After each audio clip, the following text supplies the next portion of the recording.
Bien, iniciamos el ciclo de entrevistas. Así Don es. Ariel Corbetti, muy buen día. Buenos días, ¿qué tal? Gracias por la invitación. ¿Cómo Gracias a está? usted por acompañarnos. ¿Todo bien? ¿Ya está listo para el domingo? Hace rato estoy listo. A salir temprano a votar, señor Corbetti. Sí. Mire, así como usted va a salir temprano el domingo, hoy nos desayunamos noticias, ¿no? Noticias que de por sí eran esperadas. Y analizaba yo esta mañana en el camerino, si no hubiesen fallado, ¿cuál hubiese sido la reacción del país? Por esperar a que el proceso de elecciones avanzara y no conocer cuál era la posición de la Corte Suprema de Justicia. Y esto se lo digo porque he escuchado opiniones en contra, opiniones a favor. Lo cierto es que este tema fue prácticamente orillado, como llevado, como que vamos a irlo llevando de esta forma, y los panameños ya tenían mucha expectativa de lo que realmente iba a ocurrir. ¿Cuán saludable es poner a la justicia panameña en esa posición? Ya sea porque el Tribunal Electoral en su momento decide que sí podía estar el señor José Raúl Mulino, y aquí se genera toda una controversia que tiene antecedentes. Y es la segunda oportunidad, al menos en esta administración, que ponemos a la justicia en presión para que pueda dar su posición frente a un caso. Hablamos de hace poco, tema minero, ahora tema caso José Raúl Mulino. Sí, tenemos que entender que esta es la principal función del órgano judicial. El órgano judicial está ahí para resolver los conflictos entre particulares, entre los particulares y el Estado, y entre las instituciones estatales. Este es un caso típico que está dentro de sus competencias. Pero esa es teoría.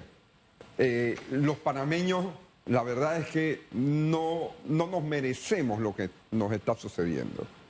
El Tribunal Electoral, a mi juicio, ha actuado de una manera un tanto irresponsable. Hoy yo puedo decir que hay tres maneras de designar a un candidato, que es las primarias, la convención y el Tribunal Electoral.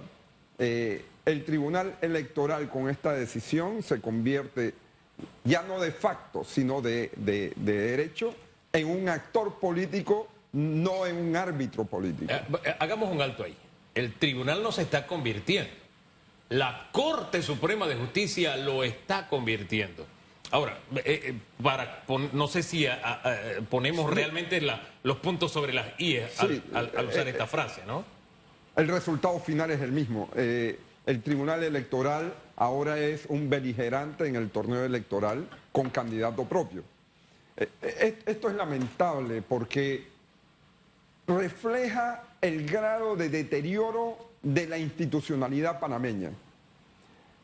El fundamento del fallo, o más bien de la decisión, porque el fallo todavía no lo conocemos en su integralidad, dice que se toma en consideración la democracia, la paz social, el clima de efervescencia y otros factores sociológicos. Pero, ojo, no se dice qué normas de la Constitución se tomaron en cuenta. Vamos a hacer un alto allí. A mí me sorprendió la decisión. Primero, como ciudadano yo tengo que respetarla.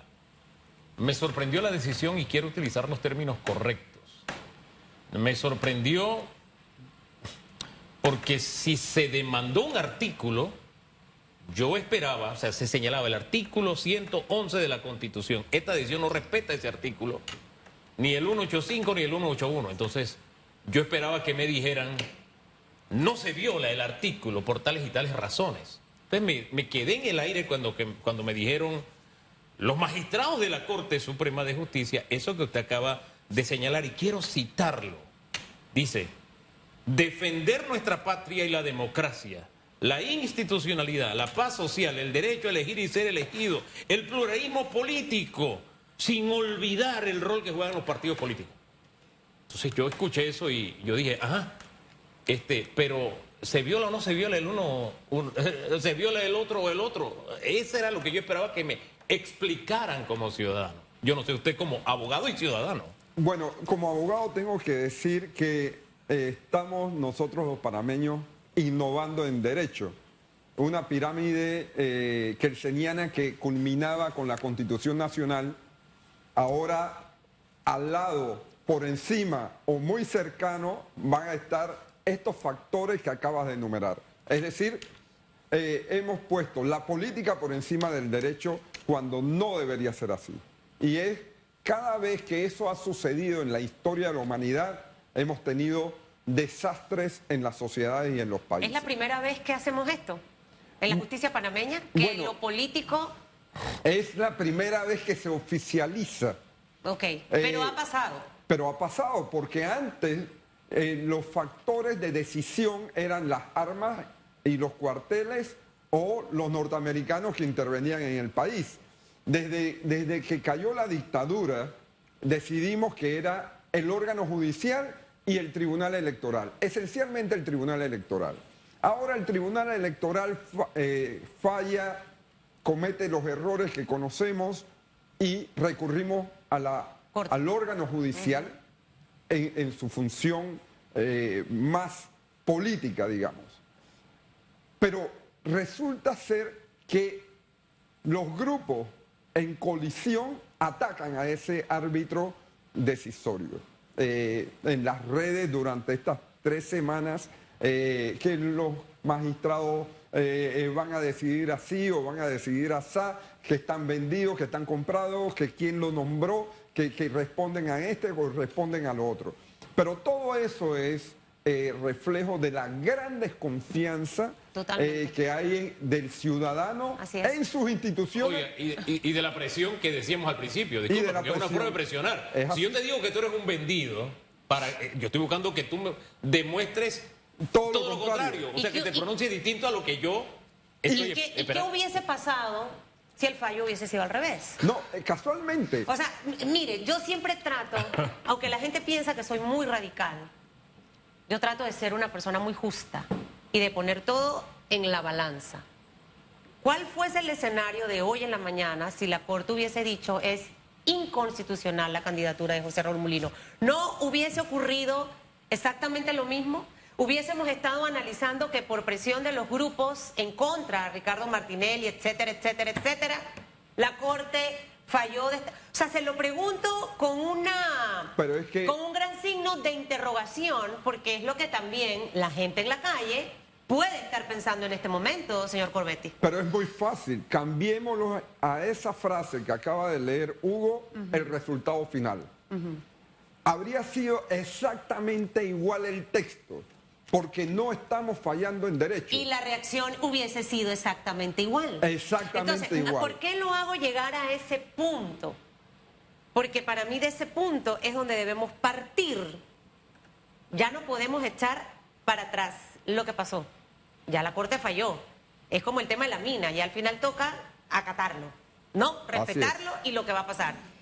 Pero de aquí en adelante vienen una serie de acontecimientos súper importantes para la población panameña que no debemos perder del foco. Estamos hablando de que quien gane la presidencia de la República este domingo va a tener la responsabilidad de una reforma a la Constitución o una constituyente. ¿Cómo va a trabajarse eso? Vamos a tener casos, y esperamos que no, como Maduro, que hizo una constitución para su beneficio, o como otros líderes en el mundo. O sea, todo esto que ha puesto todavía en tela de duda la justicia panameña representa un gran reto de lo que tiene que venir a partir de este momento, porque al final vamos a estar inmiscuidos en una inestabilidad que ha sido provocada por el sistema. Mire, desde hace años el Estado panameño viene en deterioro. Hoy estamos viendo que aunque no hemos tocado fondo, el deterioro es grave, porque alcanza todas las instituciones. Mire, tenemos que entender que las próximas elecciones no son unas elecciones como cualquier otra. Nos estamos jugando el futuro. Y el futuro no de los próximos 5 años, sino de prácticamente una generación completa. Porque hay decisiones que tomar, hay riesgos que asumir que no van a ser del agrado de muchos, pero que son necesarios. Acaba de mencionar la necesidad de una reforma de una constituyente, de una transformación del Estado a través de su constitución. Es impostergable. Y lo que tenemos que entender los ciudadanos que vamos a votar este domingo es que ese voto que vamos a emitir significa un compromiso con el país. No podemos seguirnos quejando y realizar las mismas actuaciones de siempre. No podemos ir a votar de manera clientelista y pensar que los problemas se van a resolver por arte de magia. No, los problemas siguen ahí. Y el próximo presidente lo que va a tener que hacer es enfrentarlo. No podemos continuar con un presidente como el que tenemos, que finalmente, después de 5 años de rogar que termine, finalmente va a terminar. Nosotros necesitamos un presidente que no como algunos están pidiendo que tenga manos duras, sino un presidente que razone, reflexione y proponga un proyecto nacional que nos conduzca a un mejor país del que estamos. Que sea líder. Oye. El líder tiene que liderar a voces en Proponer y contra, voces a sacrificarse. favor, en algún momento ser humilde. Así es. Por eso le insisto en este aspecto, porque ya el domingo elegimos. Entonces, de aquí al domingo tenemos realmente que ponernos a pensar en materia de justicia, con las quejas que tenemos todos los ciudadanos a lo largo de estos últimos 15, 20, 25 años, ¿qué cambios yo realmente quiero ver para mi país? Porque aquí ahora puede desencadenarse una serie de acontecimientos que definitivamente que van a seguir poniendo en tela de duda a la justicia panameña si no corregimos lo que hay que corregir ya. Sí, yo soy un defensor de la institucionalidad y del órgano judicial, pero debo decir que algunas veces me quedo sin argumentos para defenderlos. Y esta es una ocasión, porque este fallo o la decisión que conocemos es una decisión criticable desde todo el punto de vista. Tenemos que acatarla, ciertamente, y resuelve un problema pateando la lata y lanzándosela a otro, es decir, al soberano, al pueblo que decida el lunes lo que quiera. Pero es que la función del órgano judicial, por más antipática que parezca, es decidir en derecho y aplicar la ley. Y la verdad es que pareciera en este caso que lo que menos está basado ese fallo es en una norma jurídica que respete la estructura orgánica del órgano ejecutivo. Permítame, hay un alto, porque la verdad es que ensayando a ser justos, es un ensayo que nosotros nos proponemos todos los días, ensayando a ser justos, el fallo no lo conocemos. Sí, el fallo absoluto. no lo conocemos y eso hay que decirlo. Lo que conocemos es el pronunciamiento de la Corte. La decisión. La decisión, lo que a mí sí me extraña, e insisto, es que lo que se señaló como inconstitucional no me haya dado ni siquiera una línea de razonamiento. A mí, el ciudadano, de, oye, eso es constitucional, no se viola la Constitución. Y que me haya dado una serie de argumentos que puedo usar yo como periodista, puedo usar a Chutupu, puedo usar cualquier hijo de vecina, pero no la Corte. Porque para mí la Corte es la que tiene que marcar el derrotero del país en los carriles, en los rieles de la Constitución. Y se demandaba por inconstitucional. Entonces yo esperaba un razonamiento constitucional, aunque fuera muy breve. Pero los razonamientos que me hicieron no lo son. Y hay un elemento adicional que se lo pongo sobre el tapete. Hubo un pronunciamiento previo al de la Corte. Y fue el de otro órgano del Estado. El presidente de la República no ha sido el mandatario más comunicativo, eso hay que decirlo. Es más, aquí hemos tenido situaciones de crisis en que el país ha exigido la voz de su líder, de su presidente, y el presidente ha guardado silencio. Y un buen día el presidente levantó la mano y dijo, este hombre tiene que correr.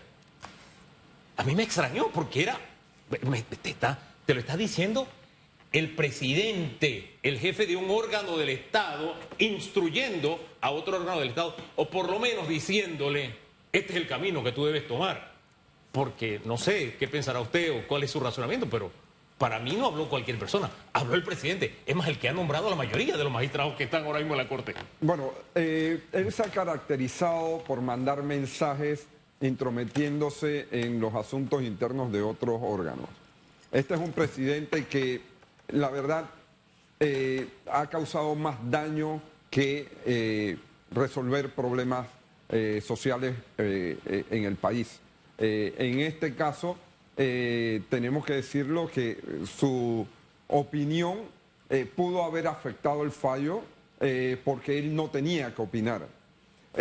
Pero volvemos al punto inicial.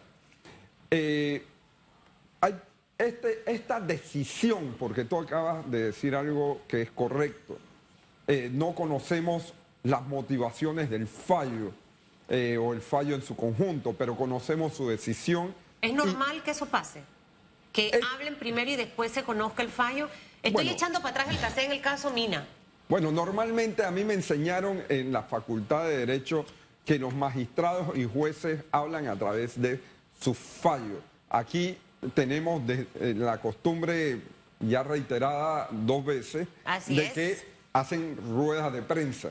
Eso para mí no lo había visto nunca antes hasta este último periodo. En el caso de la Mina, el fallo se conoció después. Claro, pero hubo un pronunciamiento previo. Obvio, pero le pregunto, ¿no?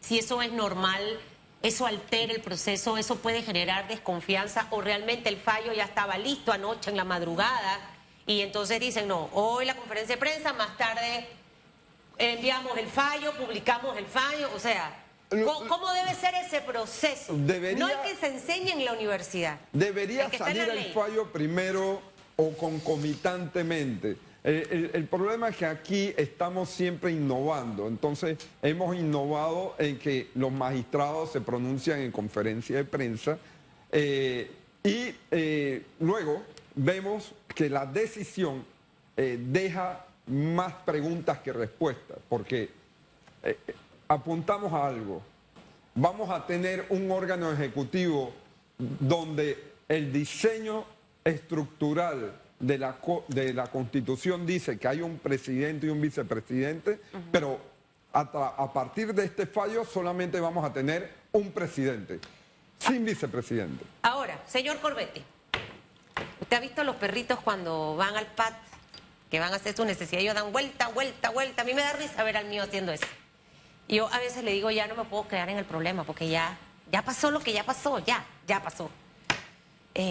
¿Cuáles serían los retos en materia de justicia? ¿Quién tiene la responsabilidad de resolverlos? Para que no estemos en esta zozobra más nunca, los panameños. A partir del 1 de julio, ¿cuáles serían esos retos en materia de justicia que debemos asumir? Entendiendo que en teoría hay una independencia de los 3 órganos del Estado, cosa que no existe porque diputados investigan a magistrados, magistrados investigan a diputados. Cuando vemos a veces pronunciamientos por parte del órgano ejecutivo con temas sensibles que pudieran marcar una línea, ¿no? ¿Cuál debiera ser esa hoja de ruta realmente ya para entender también un poco a ese elector que lo está viendo y escuchando esta mañana? Wow, de acuerdo a lo que dijo el señor Corbetti, yo creo que este candidato ha hablado de esto, por ahí es más la cosa, para tratar de escoger bien quien pueda asumir esa gran tarea en materia de justicia sin mencionar el resto de cosas complicadas que tiene que resolver. Bueno, la transformación del órgano judicial implica una reforma profunda del concepto de Estado que tenemos. Implica, por un lado, la designación, la reforma del método de designación de los magistrados, pero también implica la reforma de la administración de los recursos económicos asignados al órgano judicial. Porque en estos momentos, ¿qué tenemos? Tenemos un órgano judicial que administra recursos, es decir, una especie de ministerio de justicia, una Corte Suprema o un órgano judicial que decide en materia jurídica y además tenemos que ellos mismos se examinan, se designan a los internos, se administran, se regulan, se reglamentan, lo cual no es esencialmente el rol del órgano judicial. Nosotros, por razones de que tenemos más de 20 años de estar evadiendo la necesidad de reformar el Estado no solamente el gobierno, la administración, el ejecutivo, también el órgano legislativo, la Asamblea Nacional, sus funciones, su estructura, eliminar privilegios, reducir el costo del Estado, permitir un funcionamiento armónico que no está funcionando, evitar lo que Hugo acaba de mencionar, un presidente que se entrometa en los asuntos internos de otro órgano del Estado, evitar, por ejemplo, actuaciones arbitrarias. Mire, si yo tengo que mandarle un mensaje a los ciudadanos, hay que votar no por el que tenga más mano fuerte o quiera tenerla, no por aquel que me promete, porque estamos viendo que han prometido no hable de las propuestas que después dicen que un rosario de promesas, trenes, aviones, barcos, autopistas, yates, $1.000 mensuales, trabajar la mitad del tiempo. No, yo prefiero votar por aquellos que me proponen trabajar, sudar. ¿Ha visto algo de eso entre los 8? Trabajar. ¿Alguno tiene, sin mencionarme nombre, ha visto que sí tenemos a alguna figura que está enfocada en lo que usted acaba de hablar? Yo creo que sí. Lamentablemente en estos momentos ya estamos en veda. Y no, tampoco le iba a dar permiso que lo dijera. Y no es el momento. Sí. Sin embargo, yo llamo a la reflexión a mis conciudadanos. Debemos votar por quien nos prometa trabajar, sudar y sangrar por este país, porque lo necesitamos. En los próximos 5 años hay que reformar la Caja del Seguro Social, hay que ver qué hacemos con el canal y el agua, hay que salvar las finanzas públicas, sanearlas, hay que adoptar unas medidas de reestructuración del Estado. No podemos seguir como estamos y cada vez va a ser peor. Por lo tanto, hoy podemos reformar sin mayor sacrificio. El problema es que esto, si lo dejamos deteriorarse a tal punto que sea insalvable, vamos a crear un caos institucional y allá sí nos tendremos que quejar. Miren, en lo personal, como ciudadano, le comento una opinión. Para mi gusto ciudadano, fíjese cómo le digo, para mi gusto, una modificación de la papeleta electoral presidencial, de la oferta, era riesgosa. Para mi gusto debía permanecer así, intocable.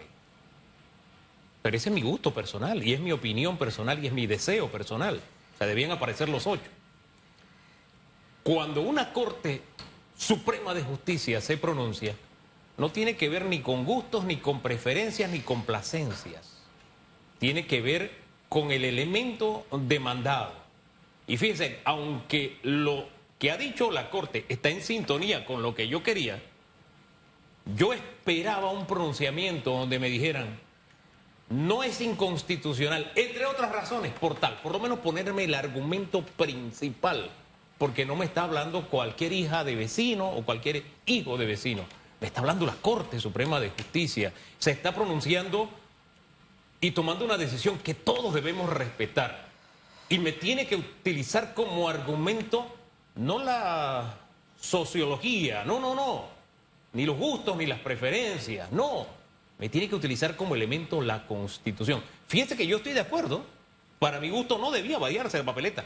Pero eso es intrascendente. Lo trascendente aquí, si nos respetamos como república, es que la Constitución debe tener una línea donde me diga que alguien puede correr bajo esa condición.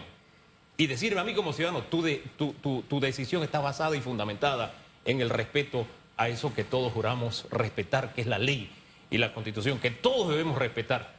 Y que las autoridades no solamente deben cumplir, sino hacer cumplir. Entonces estamos hablando de cosas delicadas, cosas muy, pero muy delicadas, que no tienen que ver con el que hay arriba, que hay abajo, de si me gusta este o me gusta el otro. Tienen que ver con decisiones donde se respeta la institucionalidad y la Constitución. Cualquier abogado puede decir en la línea que sea, pero yo esperaba de mi Corte Suprema de Justicia un pronunciamiento que me dijera: descansa, Hugo, en la Constitución eso que a ti te gusta o que tú quieres que ocurra, que estén todos ahí en la papeleta. A mí como ciudadano. Ahora, Se lo dejo ahí solamente para meditar. Un cierre rapidito, pues, que se nos fue el tiempo. nadie ha preguntado o nadie se pregunta, o por lo menos en las redes no lo he visto, Ajá. quiénes son los ganadores y quiénes son los perdedores de esta decisión. Yo creo que ganador puede sentirse el señor Molino y el partido RM, sin duda, tienen candidato y van el domingo a las elecciones. Perdedores somos todos. Sobre todo, creo que la institucionalidad del país, que merece que le pongamos atención, esfuerzo y ganas. Eso es lo que tenemos que ponerle. Hoy Es es nuestro viernes, país, de es la aquí- casa común de todos, sí. De Disculpe, aquí Susana. a bueno, antes de la medianoche, ¿no? Sí, Probablemente ya leeremos el fallo. Siempre la esperanza es lo último que se pierde. sí. Y mire, aprendan de Hugo.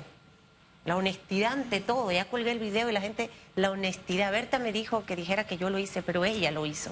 Así hay que ser, franco, puro y sincero. 8 minutos, que le vaya bien, señor Corbetti.